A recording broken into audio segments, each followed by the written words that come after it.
अस्सलाम वालेकुम AYT के नाजरीन। आज हम जिस टॉपिक पे बात कर रहे हैं वो है एटम बम वगैरह और हथियार वगैरह। ठीक है, वैसे तो बहुत से मुल्कों के पास हथियार है, जैसे USA हो गया, इसराइल हो गया, ठीक, इंडिया हो गया। लेकिन इनकी जो टेक्नोलॉजीज हैं वो एक अलग तरीके की है। ठीक है, और जो इसके मुकाबले में जो हमारे पास यानी इस्लामी जमहूरिया पाकिस्तान के पास जो है एटम बम वगैरह वो बहुत ज्यादा हैवी है। ठीक है, तो आज हम सबसे पहले अपने जो है एटम बम वगैरह, हथियार वगैरह, टैंक्स वगैरह, इनके बारे में जानेंगे। तो आइए देखते हैं। अस्सलाम वालेकुम दोस्तों, मैं हूं माजिद मलिक और डिस्कवर द वर्ल्ड में आप सबको खुशामदीद। दोस्तों, पाकिस्तान को कुदरत का एक राज कहा जाता है और पाकिस्तान की फौज को दुनिया की ताकतवर तरीन और सबसे ज्यादा मुनज्जम फौजों में से एक समझा जाता है। पाकिस्तान ने 1998 में एटमी हथियार तैयार कर लिया तो इसकी फौजी कुवत और भी बढ़ गई और दुश्मन पाकिस्तान से खौफजदा रहने लगा। आज पाकिस्तानी फौज के कुछ ताकतवर हथियारों के बारे में जानेंगे जो पाक फौज ने तैयार कर रखे हैं और जरूरत पड़ने पर इनके जरिए दुश्मन के होश उड़ाए जा सकते हैं। लेकिन इसके साथ साथ हम आपको कुछ ऐसे खुफिया हथियारों के बारे में भी बताएंगे जिनके बारे में पाक फौज की तरफ से पब्लिकली ऐलान नहीं किया गया, मगर वक्तन फवक्तन ऐसे हथियार खबरों की जीमत बनकर दुश्मन के छक्के छुड़ाते रहते हैं। लिहाजा वीडियो को आखिर तक जरूर देखिएगा। तो दोस्तों, सबसे पहले बात करते हैं अल खालिद टैंक प्रोजेक्ट के बारे में। यह प्रोजेक्ट 1993 में शुरू हुआ और 6 साल में मुकम्मल हुआ। यह प्रोजेक्ट चाइना की मदद से शुरू किया गया था, लेकिन आज पाक फौज ये टैंक मुकम्मल तौर पर खुद बनाती है। अल खालिद टैंक बहुत ज्यादा ताकतवर टैंक है जिसमें दुश्मन से मुकाबला करने की भरपूर सलाहियत मौजूद है। अल खालिद टैंक में 125 मिलीमीटर की मेन गन इस्तेमाल की गई है जो 7000 मीटर तक फायर कर सकती है। अल खालिद टैंक की रफ्तार 75 किलोमीटर फी घंटा है। इसके अलावा ये टैंक 15 फुट गहरी खाई पार करने के अलावा 15 फुट गहरे पानी से भी आसानी से गुजर सकता है। अल खालिद टैंक में नाइट विजन आलात भी हैं जिनकी मदद से रात के वक्त भी दुश्मन की हरकत पर नजर रखी जा सकती है। दिलचस्प बात यह है कि इसमें फायर कंट्रोल सिस्टम भी है, यानी कि आग को कंट्रोल करने का सिस्टम भी इस टैंक में मौजूद है। इस टैंक का नाम मुसलमानों के मशहूर सिपह सालार खालिद बिन वलीद के नाम पर रखा गया है। दोस्तों, अब बात करते हैं माइंड ब्लास्ट बम्स के बारे में। माइंड ब्लास्ट ऐसे बम होते हैं जिन्हें जमीन के अंदर रखा जाता है और जब कोई भी इस पर से गुजरता है तो बम फट जाता है। इससे निपटने के लिए पाक फौज के पास एक टेक्नोलॉजी है जिसका नाम NVERD ट्रैवल एंटी माइन है।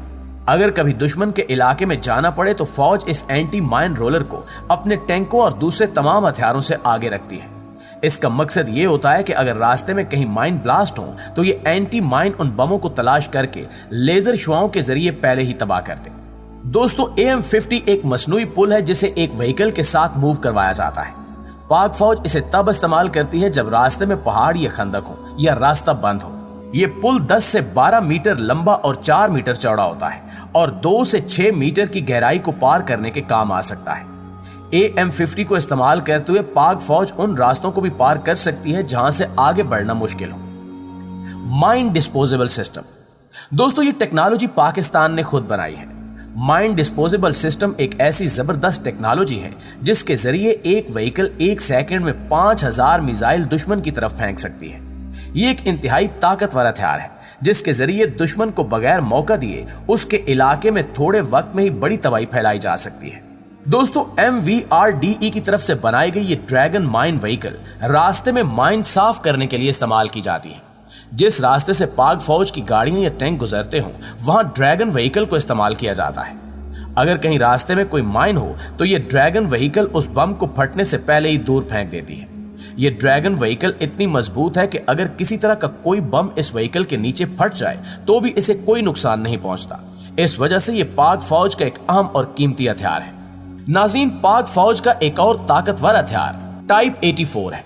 ये एक व्हीकल है जो एक वक्त में 24 रॉकेट फायर कर सकती है। ये इस कदर ताकतवर हथियार है कि जंग में दुश्मन की जमीनी ताकत को तबाह करके रख दे।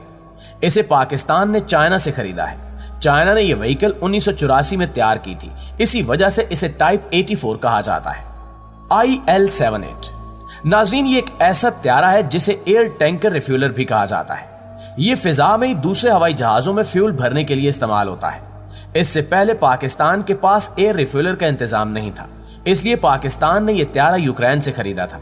यह वाहिद त्यारा है जो 88,000 किलोग्राम वजन के साथ परवाज कर सकता है।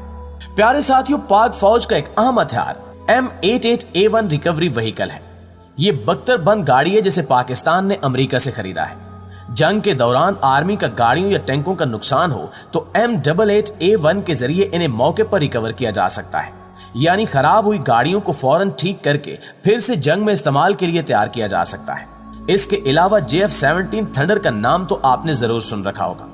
ये एयरक्राफ्ट पाकिस्तान और चाइना ने मिलकर तैयार किया है और ये एयर टू एयर और एयर टू ग्राउंड बैक वक्त दोनों मिशन करने की सलाहियत रखता है, यानी कि ये परवाज के दौरान जमीन पर भी निशाना ले सकता है और दुश्मन के दूसरे हथियारों पर भी। जी तो दोस्तों, ये थे पाकिस्तान के कुछ ताकतवर हथियार।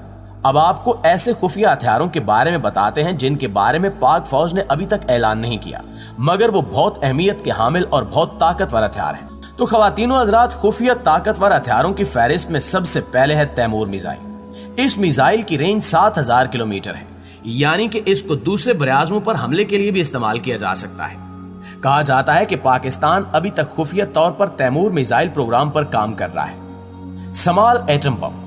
दोस्तों, आमतौर पर न्यूक्लियर हथियार तकरीबन 1000 टन के होते हैं, लेकिन छोटे एटम बम की यह खासियत है कि वजन और साइज में कम होता है। इसी छोटे बम के जरिए बड़ी तबाही हो सकती है। अंदाजे के मुताबिक पाकिस्तान ये हथियार तैयार कर चुका है, लेकिन पाक फौज की तरफ से इसका बाकायदा ऐलान नहीं किया गया और इसे राज में ही रखा गया है। Electromagnetic plus weapon. ये ऐसा हथियार है जिसकी मदद से दुश्मन के इलाके में बिजली से चलने वाली चीजों के निजाम को रोका जा सकता है। इस टेक्नोलॉजी के बारे में खबरें फैली थी, लेकिन फिर इन्हें भी मंजर-ए-आम से हटा दिया गया। अंदाजे के मुताबिक इस प्रोजेक्ट पर खुफिया तौर पर काम किया जा रहा है। ये एक इंतहाई ताकतवर टेक्नोलॉजी है जिसके जरिए दुश्मन के कई सिस्टम्स को बंद किया जा सकता है।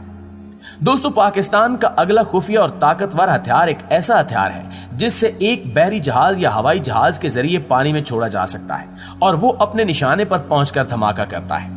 टॉर्पीडो नामी इस हथियार के जरिए बहरी अड्डों या समंदर में मौजूद बहरी जहाजों को एक साथ एक बड़ी तबाही का निशाना बनाया जा सकता है।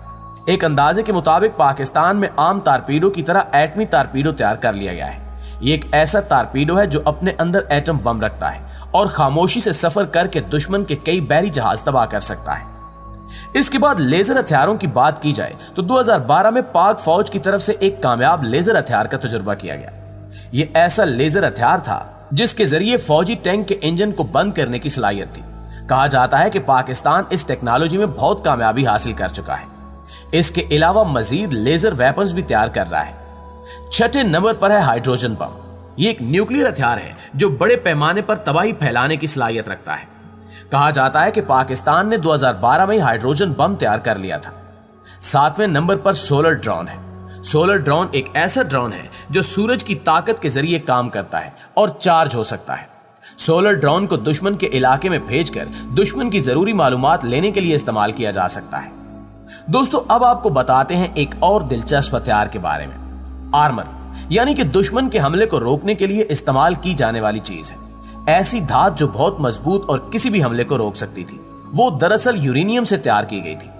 एक अंदाजे के मुताबिक पाकिस्तानी फौज के जेर इंतजाम खुफिया लेबॉर्ट्रीज में इस धात को तैयार कर लिया गया है। तो दोस्तों, ये थे कुछ हथियार जो पाक फौज अपने वतन के दिफा के लिए तैयार रखती है और जब जरूरत पड़े दुश्मन का बहादुरी से सामना करती है। हमारा यही दिफाई निजाम एक वजह है कि दुश्मन मुल्क हम पर हमला करते हुए 100 बार सोचते हैं। जी तो मुआज़िज़ दोस्तों, ये थी हमारी आज की वीडियो। आप दोस्तों की राय इस हवाले से क्या कहती है, कमेंट सेक्शन में हमें जरूर बताइएगा। इंशाल्लाह आपसे मुलाकात होती है अगली वीडियो में। तब तक अपना ख्याल रखिए। अल्लाह निगहबान। जी नाज़रीन, तो आपने देखा कि इस भाई ने इस वीडियो को बनाने में कितनी मेहनत की और हमें कितनी जो है मालूमात मिली। तो ये जो हथियार और ये जो है चीज़ें, ये हम सिर्फ अपने दिफा के लिए लगाते हैं ताकि कोई भी मुल्क हमारी तरफ जो है वो हमला करने की हिम्मत ना करे। हम कहते हैं कि हमारे दिफा पे इतना बजट चला गया, हमारे दिफा पे इतना बजट चला गया, तो वो सब बजट हमारे इन चीज़ों पे लगता है। कोई नहीं खाता हमारा बजट, ठीक है। तो ये इस वजह से ताकि इस मुल्क की सालमियत पे कभी भी कोई आवाज़ ना उठा सके। तो इसलिए हमें चाहिए कि हम दूसरों पे बात करने से पहले जो हमारे पास है, हम वो चीज़ें तो देखें कि हमारे पास है क्या, हमारे दिफा का बजट कहाँ लग रहा है। तो मेरी आप सबसे गुजारिश है कि हमारी पाक फौज के बारे में कुछ भी बोलने से पहले आप ये चीज़ें लाजमी जान लीजिएगा। अल्लाह हाफिज़।